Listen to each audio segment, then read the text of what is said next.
It's Sports by the Book at the South Point Studio. Here's Jeff Parles. Welcome in at Sports by the Book at the South Point Studio. South Point Hotel and Casino, of course, the tip of the strip here in Las Vegas. I'm Jeff Parles.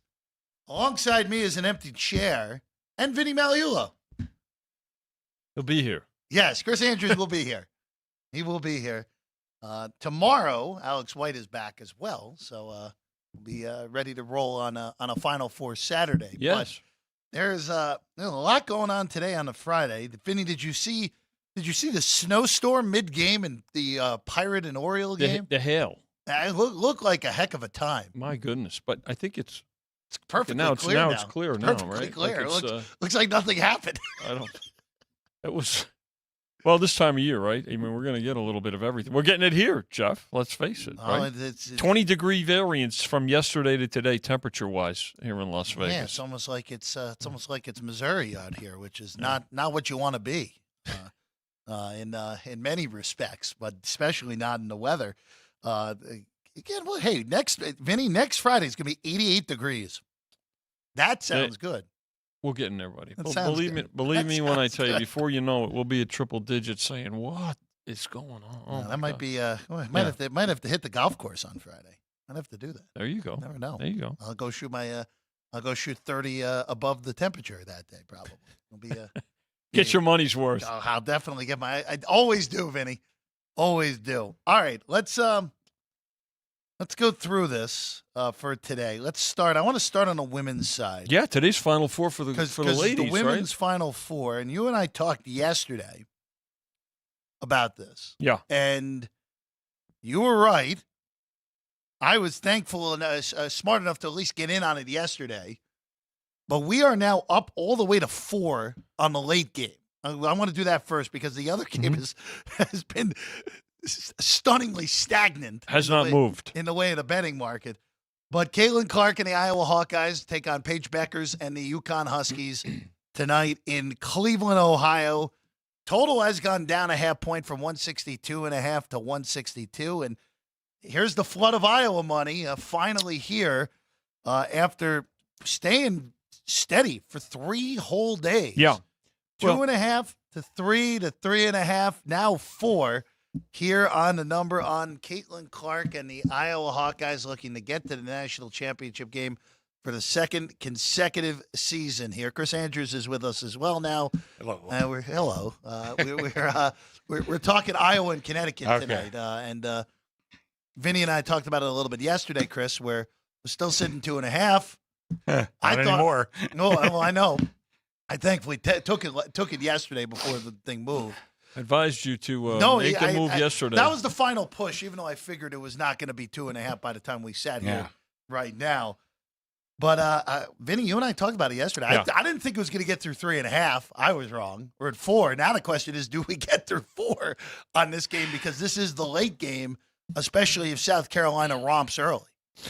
Don't be shocked. It's all about Caitlin Clark and the Hawkeyes. I mean, the money line's up to $1.70. So here's the thing, Jeff.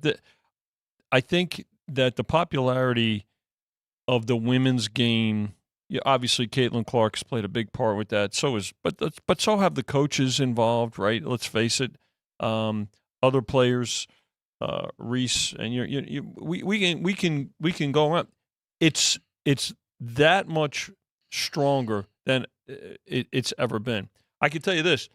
The folks are already asking at the counter which TV or TVs and big screens are going to have the Iowa game on it, the Connecticut-Iowa game, and will it have sound and everything? I mean, so the response has been great. And again, yesterday we talked, this is Friday, so it's the weekend. The folks are here. The hotel occupancy is very high. And so this will be the focus of the evening betting card. And let's remember, we've got a big NBA slate tonight. On the NBA card okay, tonight, yeah. The Vegas Golden Knights are playing, and obviously they're making a playoff push. And of course, there's a night baseball going on too. But I'm going to tell you that right now, all indications are, by virtue of the interest that people are showing in just asking about the viewing and the betting on the game, this this is probably going to be the highest bet women's game that we've ever seen, Chrissy, including the Aces, who are back-to-back champs in the WNBA. Well, it still hasn't topped the LSU game. Not yet. Not yet. It probably will be by tonight. I think by the time, you got 4 hours. Yeah, I got 4 hours. But but Vinny's right. Guys are asking, "Where's the TV? What's going to be on? Is sound going to be on?" Like Vinny said, we're we got pretty good baseball menu going on. We got a huge NBA menu. The Knights playing, but people want to see Caitlin Clark. Yeah. Whether they're betting on her or against her, and a lot of action on that game. But I think the first game is going to be good too. I think NC State, they're going to show up. We'll get to that game in a second. I want to just stay on this Iowa-Connecticut game because I asked Vinny the question of will this end up being the highest women's handle game ever, especially in the collegiate level. You just said still not there yet for Monday, where it was LSU and Iowa, where Iowa won and covered pretty easily when it was all said and done.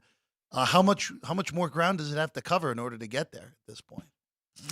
It's still. I don't want to give you an exact number, but it's got a ways to go. Okay, that's all I was. Yeah, it's got a ways to go. I didn't need an exact number. Just but listen, not to knock tonight's game. Yeah, but just the other game was big, and it was people had a lot of focus on that game. But that was a great scenario. You had like.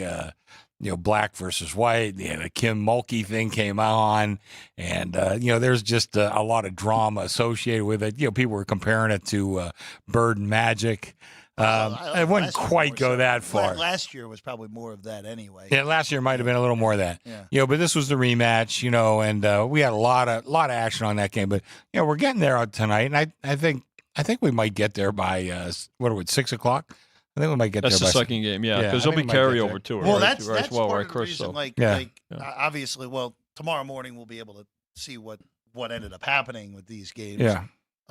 It's just interesting when you have again a whole NBA card, Mm-hmm. a few NHL games tonight, including the home team here in Vegas in there, but. Look, we'll see how it ends up playing out when it's all said and done. Like I said, I bet Iowa yesterday at 2.5.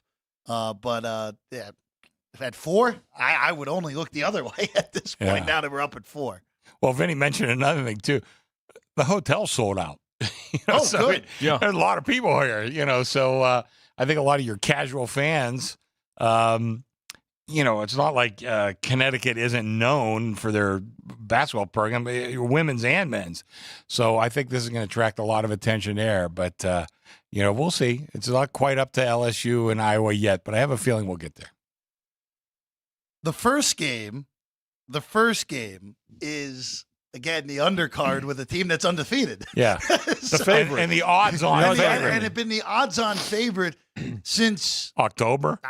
I pretty close. Yeah, November anyway. I mean, definitely by the turn of the new year. Yeah. And that's South Carolina with of course Dawn Staley and a totally new look team from last year where they were a year ago in this same spot. They were undefeated in the national semifinal. Caitlin Clark took them out in that game. Now they get NC State, who. Look, it's pretty funny. We expect UConn to be there every year. With Caitlin Clark and Iowa, they were expected to be here. South Carolina, I think it's the same deal. We expect them to be in the Final Four every year now. NC State's just here for the ride at this point. And here they are, really pressure-free. First Final Four since Yao was coaching the team. It's been a while since NC State has been in this position. And here they are in a game that, Vinny, you and I talked about yesterday, has now moved.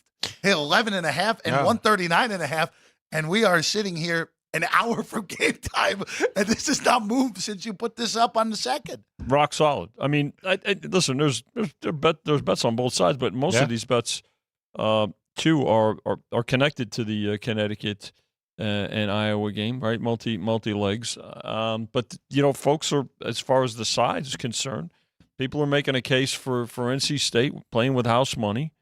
And, how about the men's and women's programs, both in the Final Four for this school? I mean, we know Connecticut, and they were they figured to be there just by virtue of their history and the fact, Chrissy, that the numbers, pointed to that in terms of the futures. But, you know what? NC State, playing loose, and 11.5's a lot of points in a national semifinal game. So I love the way these ladies play. And this is going to be the start of the evening card here, right? When you think about it, Chris, with everything going on. Yeah, and there's a lot to be said about the women's game and how far it's come. But one thing, these girls, these ladies, they play hard. I mean, they play hard, man. These girls are competitive, and you like to see that. I mean, no matter what sport, when you reach this level, you want to see guys going all out. And maybe a game in November they didn't go all out, but here they are, and these girls they play really hard, and I think this both games tonight should be really good. But to Vinny's point, also we did write business on it. It's not like we haven't written business. No, we just haven't moved it. That's all. Just showed that you've made a rock solid number on both the side and the total. Which is pretty amazing. I got to tell you. Yeah, it's not like we've been making numbers on this all year. We haven't. Yeah, I know Ann's not here, but Ann, this is for you. Two-way action. Yeah, the purest of two-way action. At the desk, at the counter, everywhere for this game. There are some 12s in the market that are starting to appear. Not a lot of them, though. I only see one 139.5. So that really? like a blanket across at 139.5. Again, rock solid. It'd be very interesting to see. North Carolina State, I thought, matched up pretty poorly with Texas, and I was totally wrong. They just totally blitzed them from the get-go in that game. And look, this is a no-pressure situation for North Carolina State. Yep, it's pretty similar to what's going on the men's side for them. Same thing. Let's remind everybody too. We have futures up on this. We got futures. We got first halves. How much are we laying on South Carolina to win the thing right now? $2. It's interesting because they're pretty big tonight. Because I'll just say this, because there are some other shops in town pre-tournament going into the second weekend of the tournament. Okay. So not pre-tournament, but going into the second weekend, there are some prices that were worse than that if you Really? wanted to bet South Carolina. Really? I saw it minus 220. Really? Yeah. Now I'm not saying which price is right or anything, but in comparison to what you had at some other books, laying $2 is actually pretty good. Well, I haven't gotten it. We haven't moved it. Let's put it that way. The money so far has been on Iowa. Yeah, I'm not surprised by that. Yeah, I'm not either. That's not surprising. But we talk about NC State. You get a little 16-1 over there, Jeffrey. If you want to take a flyer, I'm good. Well, that would be one of those. I know our friend Jeff Fogel says this a lot with the rollovers. This would be the time to roll it over. Because if Iowa wins, NC State's 6-1 on the money line tonight. Yeah. NC State's still probably going to be about 4-1, plus 350 against Iowa. I mean, that would be I would go to Fogel's philosophy and roll that thing over. And I've said it on this show too. It's hard to find value in the futures market. It really is. But that hasn't stopped them. We do a ton of futures business. I can tell you that. Well, I will say, I mean, if NC State pulls the stunner tonight, like that number on Iowa is going to be gonna look pretty good. Well, let's go to the men's tournament. You could have gotten 300-1 on that NC State team. Yeah, that wouldn't have been so bad. That would have been something else if someone did that. What did you? I think I got $10 on it. Did you have any any real bets pre ACC tournament on NC State? Yeah, I think I had $10 at 300-1. Yeah. Okay, so that was pre ACC tournament. Yeah. Okay. Again, they're the miracle workers out of Raleigh on the men's side. Can't look back. No. If only we could, Manny. If only we could. And be a lot of. Weren't you working on that time machine? I was Manny, trying. I'm still trying to. I have it here. It's in my laptop. I know you like that movie. Well, it's actually in your phone. It's actually in your phone. We haven't set your phone off yet, which is pretty good. Don't please. Everybody's laughing. I have an issue with Siri. She never don't say it. Talks to me. She never talks to me when she's supposed to. She's just I'm surprised. At some point, this will be Vinny, Chris, Jeff, and Siri. At some point, on probably here today. All right, let's take a quick break. When we get back, we'll go to the men's side. Of course, 2 games tomorrow. We'll get the perspective of what's been going on in the betting markets here at the South Point. And then we'll shift it over. The NBA's in its final full week of the regular season. Vinny, we figured it out. The NHL tweeted out 15 days from today is when the playoffs start. Playoffs start. Playoffs start Saturday the 20th for that one for the NHL. And baseball's a little over a week in now. We'll discuss them all when we get back. Sports by the Book, South Point Studio. From the South Point Studio, the perfect blend of sports, But I think the Niners are going to wear them down. Detroit Pistons lost their 36 games. comedy, See over-under on that relationship lasting. I'm going to put mayo in the coffee. I am beautiful. and a whole lot of Pittsburgh. In Pittsburgh. Pittsburgh. Yeah. Pittsburgh. Join Ryan McCormick, That's at least 2 picks outside of our own in the first round next year. Oreo. and host Frank Nicotero. I look at the clock, I go, ah! Ah! Watch Punchlines live at noon every weekday.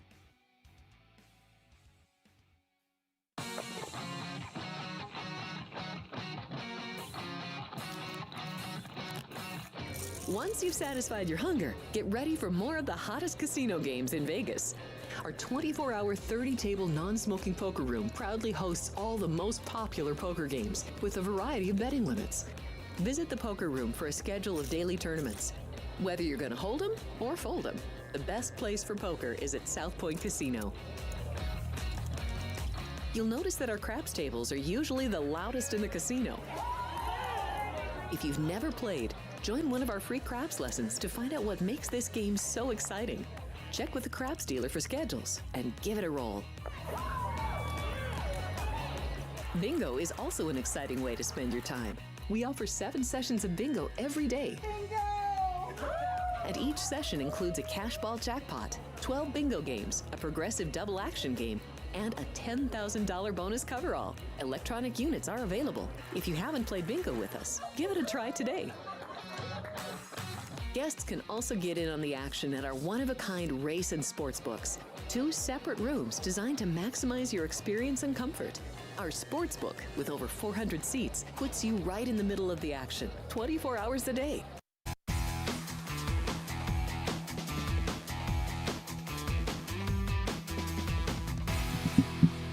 Welcome back in Sports by the Book, South Point Studio. I'm Jeff Parles, Vinny Maliulo, Chris Andrews here as always, again, getting you ready for Final Four Friday on the women's side, Final Four Saturday on the men's side. We'll have a full breakdown with Alex White the next 2 days as well on the women's championship on Sunday, the men's Final Four, and then championship as well on Sunday and Monday. Again, new schedule coming up as well for us. We'll tell you about that next week.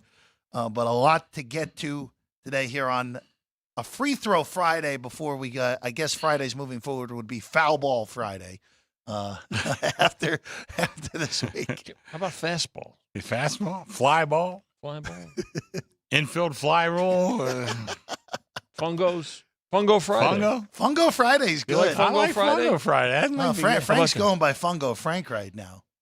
His baseball but bats. so it's every day. Every day is Fungo Friday. Yeah, with Frank. apparently. Frank Friday? No, we don't want to do that. No, we That don't would want to be- do that. No, we're getting out of hand with that. All right. So I want to go to the men's side of things on the Final Four. Of course, Arizona, the site for this. Let's start with the first game. The Miracle Workers out of Raleigh, who have, again, needed to win 5-5 in the ACC tournament to even make the big dance. They did it. They beat Duke and North Carolina along the way, even though Virginia actually had the best shot of all of them, beating them, as ridiculous as that is. And now in the NCAA tournament, 4 wins, 3 of them as reasonably sized underdogs, all things considered. Even round 1, Texas Tech was a popular favorite play, and NC State just smashed them in round 1. And now here they are again in a familiar role, no pressure, underdog against Purdue, where, it's an interesting scenario, at least pressure-wise for Purdue, where normal circumstance, I would say, it's all on them. You're the number 1 seed. You have the back-to-back Naismith Player of the Year, where it hasn't been officially named Edie, but we know it's coming tomorrow before the games. But for Purdue, they got the Virginia thing going again, where you lose to the 16 seed. Now we're in the Final Four a year later as another 1 seed. Chris, it's 9. They took the hook with NC State, and the total's 146.5 right now. I think we'll be at 8.5. You think so? I think that'll be the next move. I don't know if we'll stay there, but I think we're going to get to 8.5 at some point, probably tomorrow at some time, because it just keeps piling in. Haven't moved it yet, but my philosophy, a lot of times I'd rather be first than last on a move. So I might be first there eventually, but I'm not quite ready to do it yet. I do think it's an intriguing matchup. And the thing that I've said a couple times, and again, going way back, Jeff, you probably weren't even born yet. But if you look back at Kareem Abdul-Jabbar, who I was definitely not born. Okay, yeah. especially when he was Lou Alcindor. Yeah, definitely not around yet. But it's similar to Edie in a lot of ways. I mean, Kareem was much, much better than Edie ever was. But he always had trouble with smaller centers. Those guys like Wes Unseld, Dave Cowens. Those are the guys that gave him the most trouble. And I see Burns kind of in the same vein, really compact, strong. He has a quick first step, though, too. And that's what those other guys had. Like I said, Unseld and Cowens, very quick first step. And I think that could be a problem for Edie. Is it enough to win the game for NC State? I'm not sure. But I do think it's going to be a real interesting test for Edie, and for Burns, and for the whole both squads. But I think that's something to watch and see how that first step affects Edie, because I think he will be able to get to the basket for some maybe reverse layups or something like that with that quick first step. In terms of the number, I agree with Chris. I think could we see 8.5? Yeah, but I also think there's going to be plenty of Purdue money. General public will be in on Purdue probably, especially tomorrow. And as we get closer to tip off, so I think it'll overall be a two-way betting game. Can NC State continue this miracle run? There's no reason to think they can. I think both dogs here, and I know we're going to get to the other game here in a bit. They're going to have to play a real consistent game. They can't play in spurts against these two big favorites here. Now, in this case with NC State, probably depends on how they defend. Can they defend Edie? Yeah, and is he going to require? Are they going to require help inside? Yeah. So does that help come in the form of more zone? But then again, you've got to be careful too, because the thing about Purdue is they've got a pretty good outside game as well. Their perimeter 3-point shooting is very dangerous. So I think again there's a case to be made for both teams. And again, with the point spread being that great equalizer that we oftentimes talk about, I think that's what folks are considering right now. And you know what, NC State's gotten this far between the ACC tournament and the first 4 games here. Why not continue to grab the points? So the biggest concern in this game, as it is with every Purdue game, is how is Edie going to be officiated in that particular game. And it has been aggravating when going against Purdue. And again, I haven't done it in this tournament except for Gonzaga, which was not an officiating blunderous game. That was just Purdue made their threes, and they're very difficult to beat for anyone if they make their threes. My concern in this game for NC State is if Mo Diarra, who I believe will get the assignment defensively first on Edie, if he gets 2 quick fouls, that's a problem. That's a problem. Because then you're in a scenario where you're asking Middlebrooks, who is, he's big, but he's pretty skinny, all things considered. And then Burns, potentially, who I don't think has a shot of guarding Edie. He has a shot, like you said. I think he could give Edie problems when NC State is on offense, right? But not when Purdue's on offense. I think Edie would just destroy them if Burns had to guard him for any length of time. I probably will. If this gets 8.5, I'll probably lay it with Purdue. If it goes the other way, no, thank you. I'm very happy to just sit this one out, see if NC State gets an early lead, take a good number in game. But I just have a hard time seeing NC State being able to defend Purdue well enough without fouling, in quotes, to win this game, pull this upset, or even cover a number. They showed some of the 3-second non-calls. Well, 3 seconds on Edie doesn't too. exist. It doesn't exist. They showed some. There's 7, 8, 9 seconds. Yeah. But I think one of the things I want to see is what's NC State going to do strategically with Edie. They're going to front him and try to keep him from getting the ball. They're going to try to push him off the block, push him way outside, and then let him get the ball and see what he could do, once he's outside of his, preferred position. That I think that's going to be an interesting thing to see in this game. But, Jeff, you kind of hit on it, too. If Purdue hits those threes, it could be a long night for NC State. I would almost go with the way that – and it almost worked for Tennessee. Like, Edie's going to get his. Like, if Edie has 35, all right, so be it. Make those other guys beat you. Tennessee's role players behind Connect didn't do anything. But honestly, by the end of that game, everyone who wasn't Connect or Edie was petrified to shoot the basketball by the end of the game. So, it'll be an interesting one again. I hate that the officiating is a part of my handicap, but it is. It's just the way that he's officiated. Now, granted, it may not matter if they play UConn in the final because UConn's just this juggernaut at the moment. But for this game, I think it will make an impact with the way at least NC State's depth up front, the way that works itself out. Well, NC State's plan may also impact the way, what happens if Edie gets in early foul trouble. Yeah, I'm not worried about that. Yeah, I know you're not worried about that, but if somehow that happens, Vinny, then NC State is very live. Well, I'm just saying that there's, and that's where coaching comes into play too, right? Do you force him, to come out? Do you get to a perimeter game if you're NC State, and if you're making those, do you have to, do you force him outside? And if he's going to move around a lot quicker, then take the ball right at him. I mean, you may see that. I understand that, conspiracy theory says, that the Zebras probably, would benefit him, but there's a lot of things that could happen. You can roll an ankle. There's a lot of, and that's part of the handicap as well, right? And that's where the end game really comes into play, Jeff. And I know you follow the end game quite a bit, so if there's not going to be a pre-flop position, then you certainly have to look at how the game is progressing. See, to add on to what Vinny said, I think there's a chance that Edie could get in foul trouble with that quick first step of Burns. He could be out of position, come over to help, or if he's taking him, if he's matched up on him, and I think that's something that could happen. Listen, we've been watching Purdue all year. He tends to get the best of the calls, but this is one game, and one ref blows his whistle twice early in the first half. All of a sudden it's a different ball game. So I think there is that possibility, and that's something to keep your eye on.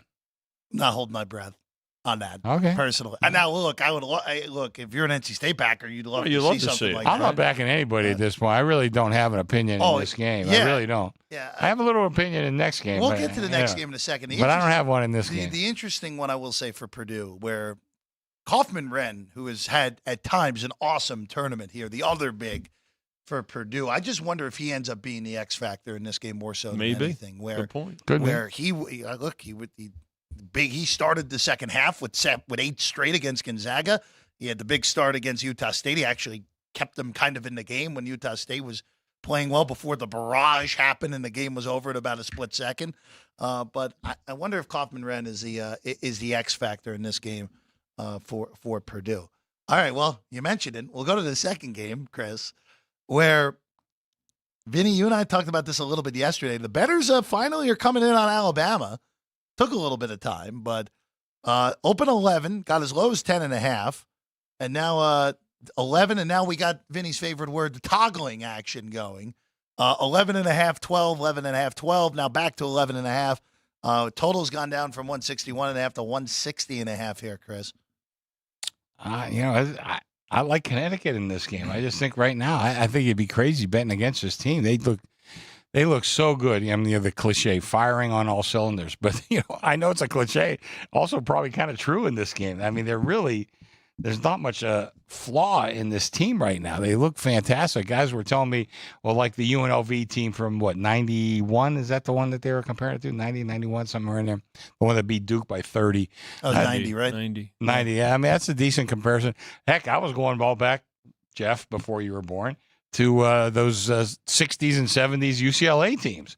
I mean, they were just unstoppable. And, Connecticut, listen, it's still a long way to go before you get 10 NCAA championships in a row like Johnny Wooden had. But they look right now like just such a complete team from their entire roster to their coach. Just everything about them. I think that they're going to be really tough for Alabama to contain. And Alabama's shown their signs of inconsistency.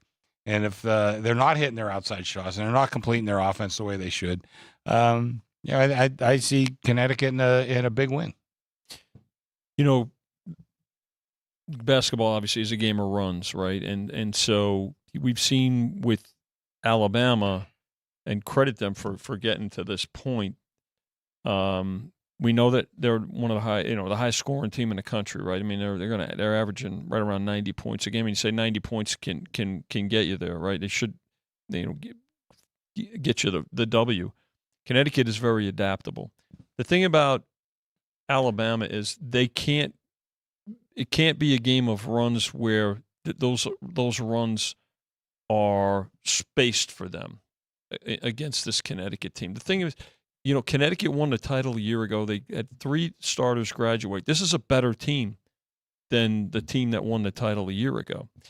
They're deeper. They're more they're diverse in terms of the way they can play. The way they defend is exceptional, well coached. The difference, too, though, is the mindset of Connecticut. This is not a team that's looking to defend the title. The hunger of this team is what really stands out to me from a personality standpoint. It's not like they're resting on the fact that they won the title last year. Now, that said, to me, if you're looking at Alabama here,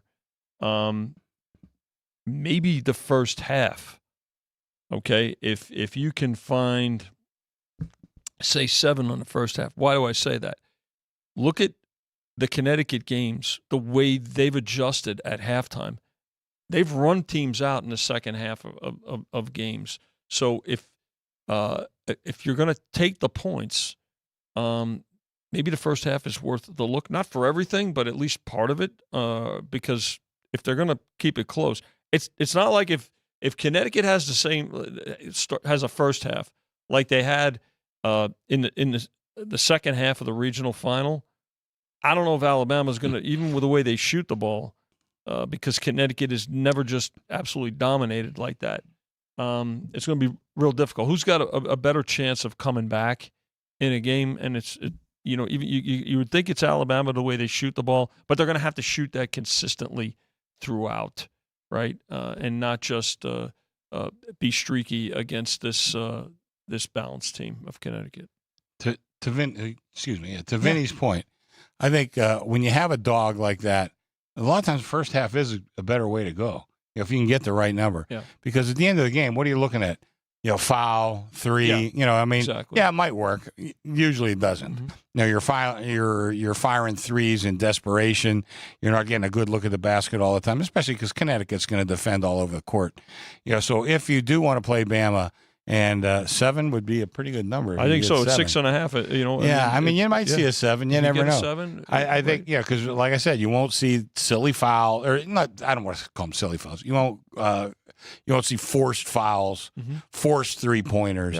Yeah. You have a better chance of it being like a true handicap, where they 7 points better in the first half. Maybe. Who knows? Maybe not. But how can you not look back at that 30-0 run the other day no doubt. And say, geez, that second I don't know if I want to mess with ridiculous. this team. But I think this team is just really, really dynamite. And, again, to go back to a tired cliche, firing on all cylinders. But, I hate to say it, but they are really doing that. Now, I'm happy you brought the 30-0 run up because I made this point earlier in the week. Usually when you get some wackadoo run like that, it's because a team just got flaming hot from 3. Yeah. It wasn't that. No. They made 2 threes in the 30-0 run. Yeah. That's it.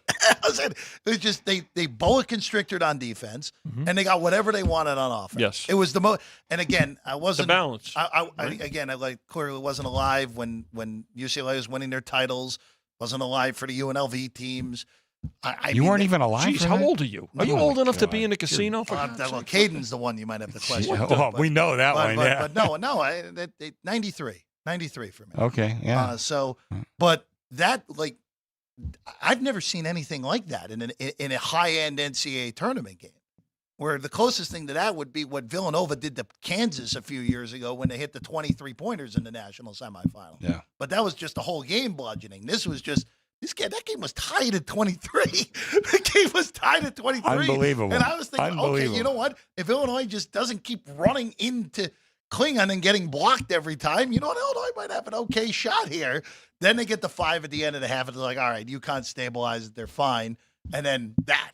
Unbelievable. Yeah. And it was that. And then it was over. It was over. Well, it's again, to your point, my Uncle Jack God bless Michael Jack, one of the sharpest guys I've ever met and known. I had the pleasure of knowing.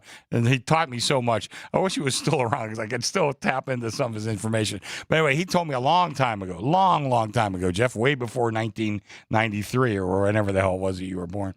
He said, it's defense that brings about those long runs because you stop that team from scoring. And then what happens? You're getting a rebound, you're getting a steal. Before you know it, you get a couple of buckets. You get a couple more buckets, and all of a sudden, a 30-0 run's a pretty remarkable run. But you know what I'm saying? Maybe a 15-point run or a 16-point run isn't quite that crazy. That's something that we see, probably every night when you're looking at December, January, February games. But, that it's the defense. You got to stop that team pretty much every time down court, and that's how you get those. That's how those big runs are produced. Well, that's, again, like what we saw in the Tennessee-Creighton game in the Sweet 16 where Tennessee hit them with an 18-0 run, and that was that. Yeah. Usually 18-0 is good enough. 30-0 is 30-0 is even better. Beyond the pale at that point. I will say this. I just can make a quick argument for Alabama. Not that I'm going to bet it or anything. But you and I kind of talked about this a little bit yesterday, Vinny, where I have not bet a Alabama neutral or home game this entire year. The only time I bet Bama games was when they were on the road and I went against them. Oh, okay. That was the only time that I did it with Kentucky, did it with Auburn, won both of those times. Actually, I was wrong on that. I bet Florida in the SEC tournament. That was the only game that was a non-Bama home or neutral game that I played all year. But the way that they play, where they are so hell-bent on taking as many threes as humanly possible, where if you get a game where Alabama makes 18 threes, all of a sudden, all right, this is not a – I'm not saying – even if Alabama makes 18 threes, I'm not saying that they're going to pull the outright upset still. Like, that's how good UConn is, that they could withstand a wackadoo shooting game from someone and still probably win the game. But when you're getting 11 and a half, 12, if this thing climbs north again before tip, because this is the late game tomorrow, it could very easily climb back to 12 and a half. Wouldn't shock me, especially if Purdue runs NC State. Yeah. It probably is worth a small look. Now, granted, the bet could be done in 6 minutes because Alabama could have one of those bad shooting nights and UConn wins the game 90-60. But I wouldn't be too surprised if Bama has a good shooting game, that this is at least tight for longer than people expect, and you're just hoping that you can get there on a big bloated number, which this is. This is the Final Four. We're not supposed to see a 9 and an 11 and a half, but here we are. Well, I forget which coach said it. It might have been Bobby Knight. I'm not sure. Those kids are on scholarship too. Oh, yeah. So these kids are good. The thing I'd say about Connecticut, though, and to me, and I'll tell you what, I really would yield to both my friends right here. I think you guys know basketball better than I do. I really do. But it looks to me like Connecticut defends all over the floor. Yes, they are right now, Ken Palm-wise, okay? They are number 1 in offense and number 4 in defense. That's as dominant as a resume as you can possibly get. It's hard get. to get a good run of threes, listen, some of these guys can shoot threes when they're open, and I don't want to put that on Bama because they're going to be covered, but it's going to be hard to get a lot of clean looks at the bucket with this against this Connecticut team. No question.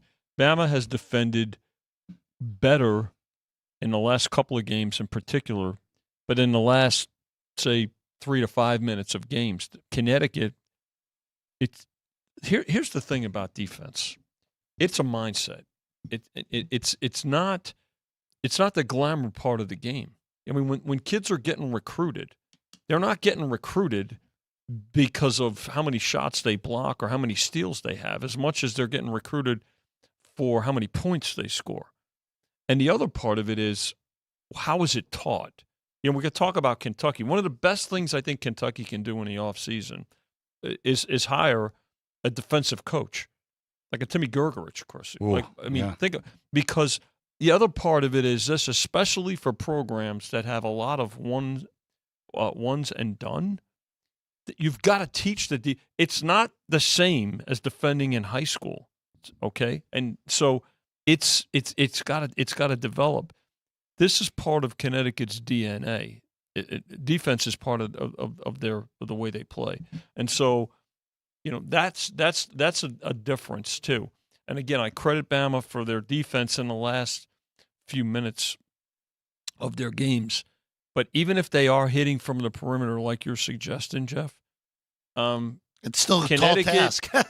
well, you mentioned what 18 threes, right? What is that? 54 points. I mean, that's 54 that's points. an insane amount of threes. That's also, like 60% of what they typically score. Yeah. Now, are they gonna get that on the perimeter, on the interior? I don't know. Are they going to get it from, combined with the interior and the free throw line and inside the the arc? Yeah, maybe they can, but we're gonna, there's a reason that this number is where it is. I normally would say threes and layups would be the only way to do it, but going inside against Klingon, it's probably going to be hard to get layups against UConn, has been proven all year long. I will ask this, Vinny, I asked you yesterday, but I would imagine that not much has changed on this, at least at the moment.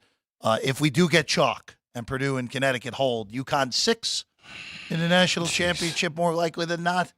That might be a shade high. Yeah, that was the early number. I saw some other. Yeah, that might be a shade high. I mean, it depends on what they look like. I mean, if Purdue dusts this team, Edie has a huge game. I mean, listen, we still got to respect the guy who's the player of the year, and he's 7-4 or more. He's not going to be easy to stop no matter what. So I think that might be a shade high.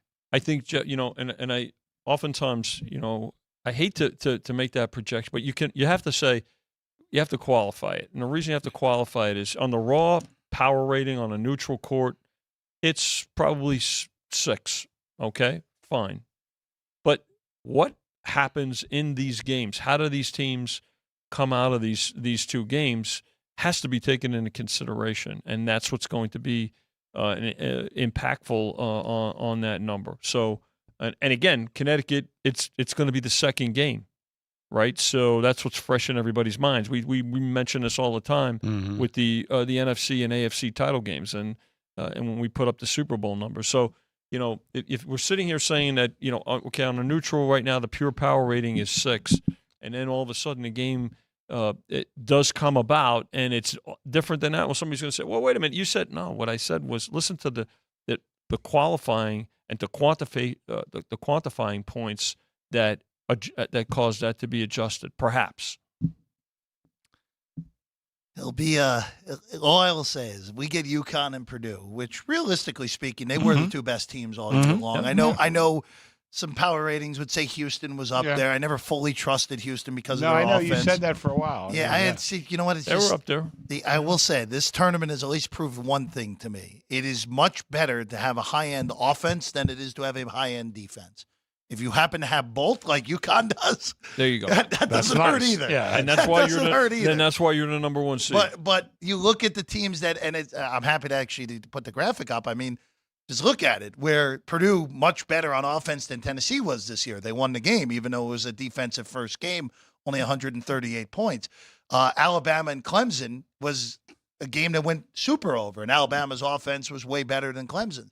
UConn is just better than everyone at everything else. And then NC State's offense was significantly better than Duke's offense in the last 3 weeks. So yeah, certainly in the second half. Anyway, well, I mean, again, that game was a very ugly game, and then Duke melted, and NC State took full advantage of that en route into a stunning Final Four, shades of 83 to say the very least on that. All right, we'll take a quick break. When we get back.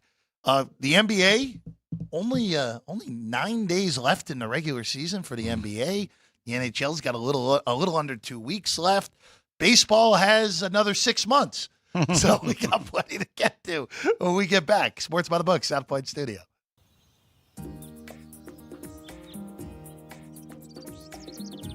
South Point is also proud to provide a variety of relaxing amenities for the guests who want to be pampered. Soak up the sun and let your stress melt away in our lagoon-style paradise swimming pool. A relaxing getaway where you can bask in the desert sun and enjoy seasonal food and bar service poolside. And if you really want to escape, come to Spa Costa del Sur. From couple suites to a co-ed wet area, our spa caters to business and leisure travelers who want to unwind and elevate their senses. A visit to one of our spa's steam, sauna, or whirlpool treatment rooms will leave any guest feeling like they can take on the world. gaming amenities include over 60 table games and over 2,600 of the most popular slot and video poker machines. We have penny slots, including the popular Buffalo games, and real machines like Wheel of Fortune, Triple Sevens, and Megabucks. If you prefer video poker, try Deuces Wild, Double Double Bonus, or a variety of multi-denomination games.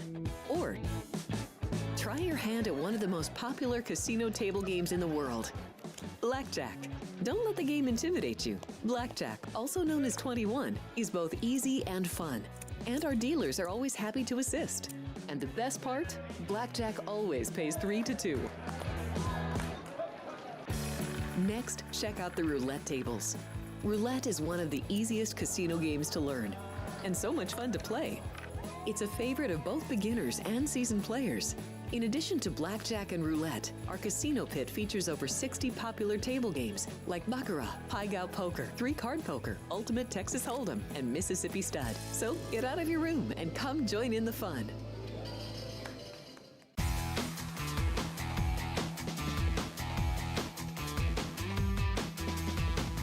Welcome back in Sports by the Book, South Point Studio. I'm Jeff Parles. Chris Andrews, Vinny Maliula alongside. As always, thrilled to be with you here on a Free Throw Friday. Foul ball, fastball, free throw, fast break. Look, fast break. We could have done fast break Friday. That lasts till the middle of June. Yeah. Is there anything hockey wise that we could? 5 on 5. 5 on 4 if they hurry. 5 on 4. A few things I guess we could do. 5 for fighting. Oh, that was taken by a band. So. Yeah. I like that though. So let's. By the way, as you see on the bottom, subscribe right now. You that's our Twitter account on the bottom. Right now, we're also available on Instagram, Facebook, TikTok, and of course YouTube. South Point Studio on YouTube. Just hit that subscribe button. It's free. It's very easy. Good. Very, very easy on that. I want to start with some hockey.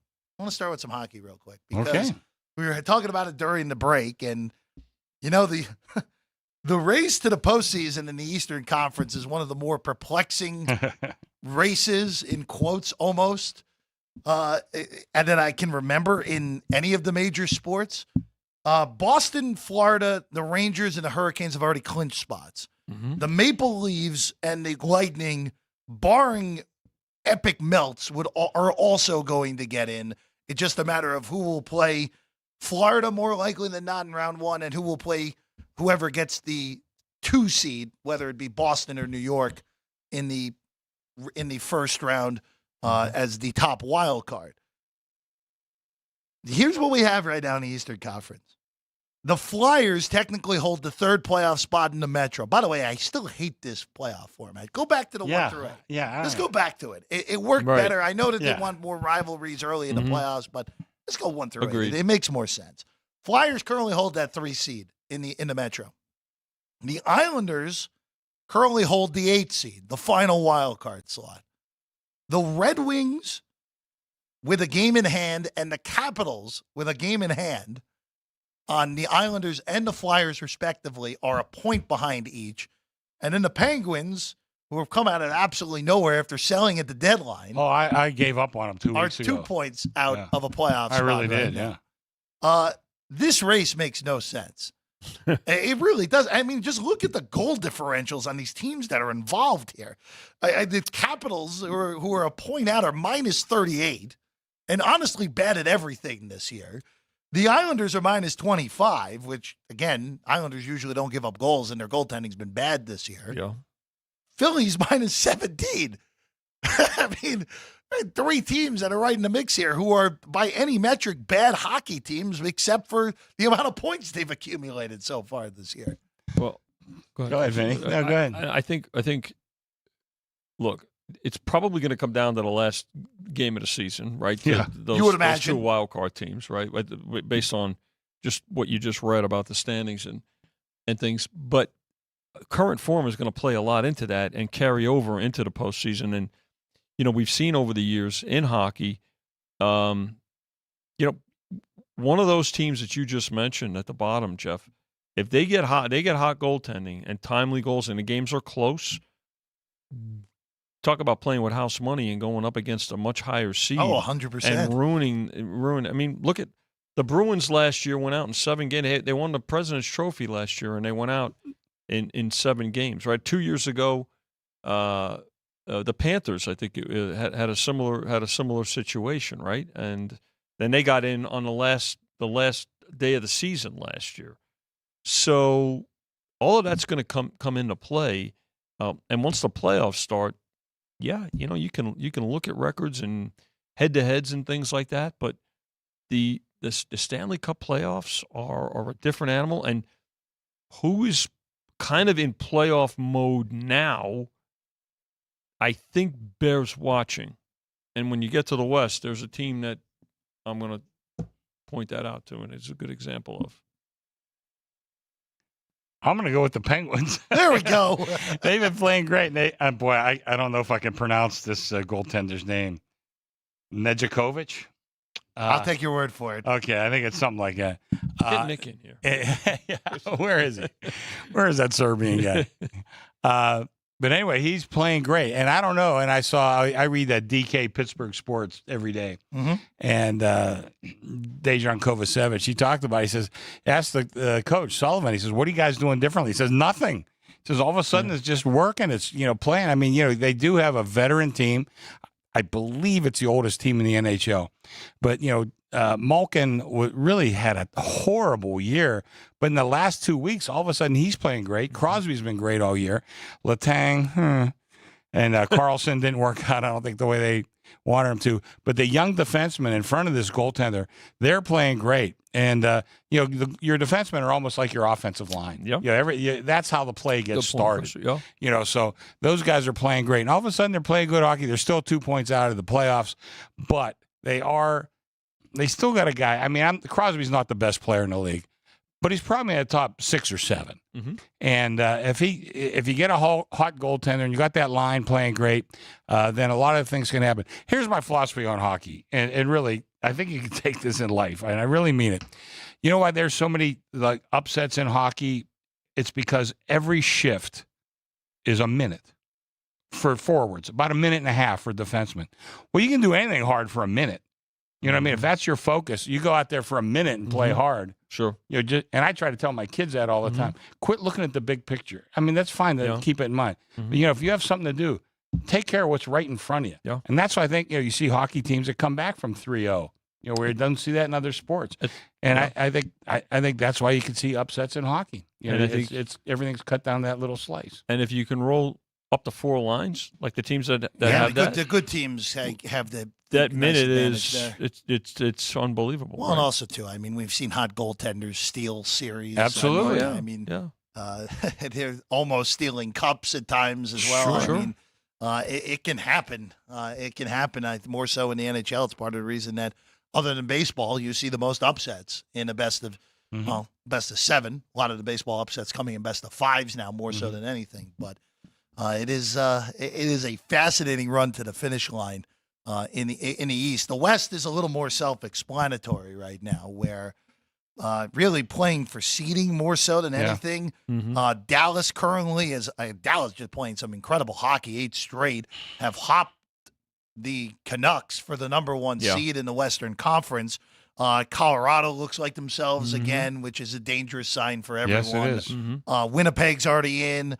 The Oilers, the Golden Knights, the Kings, and the Predators, barring melts, are going to be in. Just a matter of what the seeding ends up being on the Western Conference side, more so than anything. Very realistic chance that those pods are actually straight up Central Pod and Pacific Pod with the way that the seeding breaks down. Vinny, you and I were talking about the NBA's Western Conference before the show, and this is also another ridiculous one to the finish line. The East is like the most uninteresting run to the finish ever, where we already know the 10 teams that are going to be in the play-in / actual bracket. Atlanta and Chicago are going to play each other in a 9-10, with the winner going to the loser of probably Philadelphia and Miami. There is some seeding still up for grabs with the Pacers still in line potentially to fall down. Cleveland can probably get the 3. The Celtics are going to get the 1, Bucks 2. Orlando and the Knicks 4-5 in some fashion. The West, on the other hand, is complete chaos. We know what the 10 teams are going to be because the Rockets losing to the Warriors last night basically ends any sort of nuttiness for the 10 seed. As of right now, here are your 7, 8, 9, 10 seeds who all would have to win playing games in order to make the playoffs. Right. The New Orleans Pelicans, Mhm. Zion, Brandon Ingram, really good team. By the way, Phoenix Zion questionable tonight. yeah, it's He left questionable last game. after that little scary fall the other day. By the way, they're tied with Phoenix. So one quick switcheroo, Kevin Durant, Bradley Beal, Devin Booker all play in a play-in scenario. The Kings, who a year ago were the 3 seed and took the Warriors to 7 in the first round. The Lakers, LeBron, AD, they're the 9 seed right now. And the Warriors, Steph Curry and company. They're 10. I mean, the firepower in those 7, 8, 9, 10 games, and then whoever would advance to that 8 seed game, we've never seen anything like this, at least in the high-end quality that's going to be available here for these games. The drama will be great, which be is great for us. Great. Well, and especially look at the teams that could be involved. I mean, Lakers and Warriors? Oh, yeah. I mean, perfect. come on, man. I mean, that would be fantastic. And the other guys that you mentioned, too. Zion play, kind of reaching his potential, I would say. Who was the other team you had there? The Kings. The Kings, who were somewhat pretty darn good geographical last here. year, Yeah. You're very close to Phoenix with Durant and company falling out. I mean, even Dallas is only a game clear with Luka and Kyrie and that good team down there. Yeah, I mean, I think the East, the Celtics and everybody else. I mean, the Bucks, they're very vulnerable. I don't know what to think about Philly with Embiid. Yeah, I'm looking at an 8 seed right now. Yeah, I mean, I don't know if he could catch fire right now. I mean, he's never won it when he's been 100% healthy. Why is he going to win it now? But that West is just loaded. The West should be a fantastic. But, with the West being loaded like that, sometimes that would help a team like the Celtics. If they could breeze through the playoffs, they could be well rested and, finely tuned and ready to play a Western champion who's been through the wars. I think Chrissy hit on a key point about the drama with the Warriors and the Lakers. What kind of worries me a little bit, I mean, listen, it's still going to be the NBA playoffs, and they're extremely well bet and everything, but they're always stronger from our perspective when the Warriors and the Lakers are in it. They may not get to a 7-game series. They might not get out of the first week. That? Yeah. So certainly going to, bear watching, and full disclosure, business will be better, if they, can get through. Look, the East, I think the Celtics obviously have to win it. I think it's more geared towards the Celtics. I feel more confidence in the Celtics winning the Eastern Conference. In the West, I mean, I think it still goes through Denver. And I would agree. I think you're right there. And I've got to be honest with you. I think Denver's in the Celtics' head.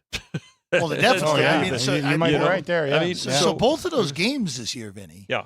Denver was a significant dog in at Boston. home. Yeah. And then they were dog at Mile High and won both games. And I know the playoffs are a different animal and everything, but I have to tell you, the mindset of this Denver team too. Look, they've obviously both teams have to get there. I think Denver's probably got a more challenging path, frankly.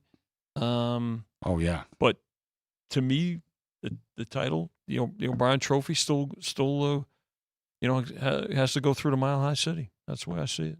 Well, I think you're right. Yeah. So the seeding for the 1 seed in the West is a little interesting as well, where Minnesota owns that 1 seed right now. Denver lost to the Clippers last night, so they backed up to number 2. OKC with a game in hand on both of those teams right now, a half game behind both the Nuggets and the Timberwolves entering tonight. That seeding will matter in the Western Conference, even though, again, it's a little bit funky with who could be waiting as the 8 seed. Even though I will say the Nuggets have just totally pummeled the Lakers the last few years. So I know that'll be one where I know if we end up with Denver and the Lakers as a 1-8, that people will come flying in and betting the Lakers as an underdog. That is not a good matchup for them. It just has not worked. The last year Western Conference Finals swept out. Regular season, Nuggets have owned them as well. It's just a bad matchup for the Lakers. I saw somebody. It was Jokic. Is he the most overrated player of all? Oh, it's Gilbert Arenas. So I don't know why we keep giving a microphone. Oh my to him God! At this point, 'cause You know, it's wrong. And again, I'm going to bring up a guy that you were way too young to see, Oscar Robertson. And Jokic always reminded me of Oscar Robertson. Oscar didn't look that athletic or anything like that. You check the box score. Oh, let's see, he had 24 points, 12 rebounds, 10 assists. I mean, he averaged triple doubles before we kind of knew what triple doubles were. Yeah. Unfortunately, he ran into the Celtics for a bunch of those years and didn't win championships. But that's why Jokic kind of is. He doesn't look particularly great. But then you find out, what's the production? Oh, 25, 30 points, bunch of rebounds, bunch of assists. Who agreed with me was Roxy Roxborough. So Roxy, even a little older than me, he said, yeah, that's kind of a good comparison. So I think Oscar Robertson and Jokic kind of a good comparison. I don't think Jokic cares about his own personal stats. I think he's a total team guy, and look at what he does, to Chrissy's point. And he cares about his horses. Loves his horses. We know that. Yeah. That's why I love him. He's a man after our own hearts, That's Vinny. right. So, yeah. By the way, 3 big Derby prep races tomorrow. Yeah. At New York, the Wood Memorial. Yeah. We got the Bluegrass Stakes. Yeah. And the Santa Anita Derby. Just for Ralph Sirocco's sake, I have to get that I'll in. preview that tomorrow on Race Day Las Vegas at 7 in the morning. By the that's way, a big day, man. I'm gonna see, because I pay attention to you as a broadcaster. I teased something before and I didn't get to it. I pointed out a team in the West that's in hockey that's Go ahead. Playing much better and getting ready to be in playoff mode. They reside here on Las Vegas Boulevard and they play tonight. Well, they're healthy. They're getting healthy. Well, they got to get a couple of more guys back, and if they do, they're going to be very dangerous. They get Stone back and Carrier. Well, we saw what they did a year ago. Well, again, a potential matchup with Edmonton, and the Knights have had Edmonton's number in games that have mattered. That's right. So we'll see how that all plays out over the next few weeks. Did we go to one of those games last year, you and I? Yes. Did we get? Yeah, We did. Edmonton and the Knights. Yeah. They play again next week. They do. Yeah. They Should do. be fun. Should be a good role to finish in the NHL. By the way, just so we know on betting baseball and how fun it is, this Rockies Rays game where it was a total of 13 in this game. Mm-hmm. This was heading to the bottom of the 8th, 4-2. Yeah. It's now 6-6. There you go. There you are. I have Another fun. softball game. Now, in, look, have Colorado. fun. Well, look, I will say, if you bet unders at Coors Field, you're asking for trouble, and especially with this pitching staff for Colorado this year. They're bad. Jeez. Chris, as I said yesterday, the unholy trinity in baseball going into this year for me were the A's, who are not a major league team, the White Sox, okay, I was hoping you were going to include them, who are proving not to be a major league team either, and Colorado. Those were the bottom 3, and it was significant to Team 27, who I had as Washington. Where do you got Miami right now? Well, Miami's sinking, to say the very least. The Mets and the Marlins. Honestly, the whole NL East, other than the Braves, is a pathetic bunch at the moment. Those teams you mentioned, I'll be rooting for them every night. Oh, I know you're going to be. And they're going to be giant. And let's put it this way. If the White Sox, in a game that got postponed earlier in the week, were over a $3 dog the first week of the season at home, what is it going to be in July? Oh, my God, when they're playing the top flight teams. Lord. You're gonna have a. Hey, look, I'll always go back. I think it's 2019, and this is the last thing we have for today. It was Verlander for the Astros. I think you remember this game. They were playing the Tigers, okay, and this is when the Tigers were truly, truly awful, and the Astros were over a $6 favorite. Yeah, they were like over a $6.50. $6 favorite. And it's like, look, almost $5 on a take back on Detroit, and Verlander gave up 2 hits in the game. But they were both solo home runs. One in the top of the 5th to cash the first 5 for Detroit 1-0, and one in the top of the 9th to win the game 2-1. Verlander, listen, a terrific pitcher. You've seen him on TV. He seems like a pretty decent guy. He matched up against the Pirates a couple of times, and I remember thinking, if we can get 2 hits off this guy, it's going to be a miracle. And I think he had 1 no-hitter against the Pirates, I think. Yeah. But he had a couple other games where he was, just this close to having a couple more no-hitters. I mean, he had the Pirates number bad. You know how good the internet is? I pulled that game up exactly I was referring to. August 21st, 2019. Jeez. A home run in the fifth inning by Ronnie Rodriguez. I do not know who that is. No. Gave the Tigers a 1-0 lead after 5. And then in the top of the ninth, a gentleman by the name of John Hicks. I don't know who that is. Homered off of Justin Verlander, who threw a complete game lost that game. 2 hits, 2 earned runs, 11 strikeouts, no walks, a loss as over a $6 favorite. Oh, by the way, then he married Kate Upton, so I don't feel that bad for him. Justin Verlander, but I had quite the ride here, Chris. To say the very least. All right, that's all the time we have for you. We're back tomorrow morning, 8:30 in the morning. Alex White and I get you ready for the matchups in Glendale and across the sports universe on a Saturday in Sports by the Book. Chris, Vinny, great work as always. Jerry, thank you Aiden, guys. Sean, good job. We'll see you again tomorrow. Great job, 8:30, guys. South Point Studio.